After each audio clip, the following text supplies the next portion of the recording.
তো গাইস পিকে অনেক এনিমি, এখানে একটা মাইন পেতে যায়, তাহলে মাইনে ড্যামেজ খাবে। আমাদের প্লেয়ার কথাই শুনেন, আমার সাথে থাকে না। আমার সামনে এনিমি, এখন এখন কি করব? হেডশট মেরে মেরে দিলাম।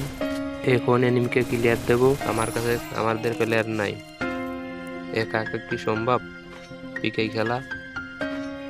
তবে আমার কাছে একটা প্লেয়ার চলে আসছিল, তাকে হেডশট মেরে মেরে দিছি। দেখি এখন ভালোই হয়েছে, আমার একটা টিমমেট চলে আসছে আমার কাছে।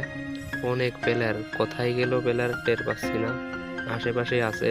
গাইস, এটা আমার নতুন ইউটিউব চ্যানেল, এটাকে আপনারা সাপোর্ট করবেন এবং সাবস্ক্রাইব করবেন আশা করি।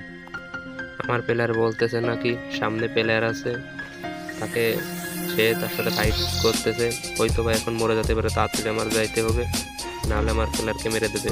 বলতে বলতে মেরে দিতে, এখন যাইতে হবে। আমি দেখি পারি নাকি মারতে। অনেকগুলো গুলি মারলাম, তবে লাগলো না। কি হয়েছে বুঝলাম না, তবে যাচ্ছি দেখি শটে যাই। লং এ স্কার্টে লাগলো না। পিকে যে মাইন্ড পেতেছিলাম, সে মাইন্ডে কেবল এনিমি ড্যামেজ খাইছে। আমার সামনে প্লেয়ার, এখন আমি যাব। এখন তাকে একটা হেডশট মেরে মেরে দিলাম। এখন তাকে ক্লিয়ার দিয়ে দিলাম। সামনে পাথরের কভারে প্লেয়ার দেখি, এখন যাই, ওখানে যাই ফাইট করি। ও বাবা, এখানে দিয়ে দুইটা, আমি ভাবছিলাম একটা। একে হেডশট মেরে ফেলে দিলাম, আর একটা আছে, একে অনেক ড্যামেজ দিলাম। একে মারার সঙ্গে সঙ্গে স্কট ওয়াইপ আউট হয়ে গেল।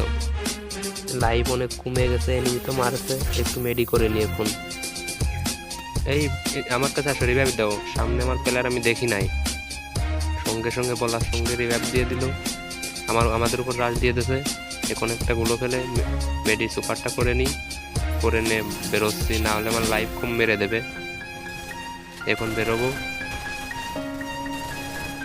দেখা যাচ্ছে আমার প্লেয়ারকে নক করে দিয়েছে, এখন আমি যাব। যে টাইমে মারতে গেছি দেখি ডান পাশে প্লেয়ার গুলো ফেলে, একটু কভার নিলাম। এখন একটা মেডি করে নেব, মেডিটা করে নিলাম। এখন সে আমার সঙ্গে ফাইট করতে আসছে, তাকে একটা হেডশট মেরে ফেলে দিলাম। এখন এনিমিকে ক্লিয়ার দিয়ে দিলাম। এনিমির কাছ থেকে একটু লুটমুট করে নিয়ে যাব জোনে। এতটুকুই ছিল ভিডিও, আশা করি আপনাদের ভালো লাগছে।